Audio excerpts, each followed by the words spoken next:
இன்றைக்கி lunch menu சூடான சாதம், வெண்டைக்காய் கரமது, யூஸ்வலாக 2 கரமது பண்ணுவோம். இன்னொன்று வந்து பாவக்காய் கரமது, அப்புறம் பொரிச்ச கூட்டு, சௌச்சௌ கேரட் போட்டு, அப்புறம் சாத்துனது ரசம்.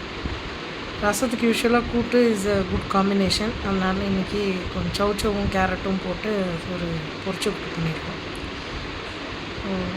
பாவக்காய் பசங்கள்லாம் சாப்பிட மாட்டாங்கன்றதுனால கூட்டு அண்ட் வெண்டைக்காய் நல்லாயிருக்கு.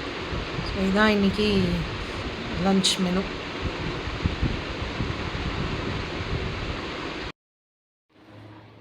சிம்பிள் சமையல். சாதம், வத்தக்குழம்பு, கொத்தமல்லி துவையல், அவரைக்காய் தேங்காய் போட்டு கரமது. இதுதான் இன்றைய சிம்பிள் மெனு.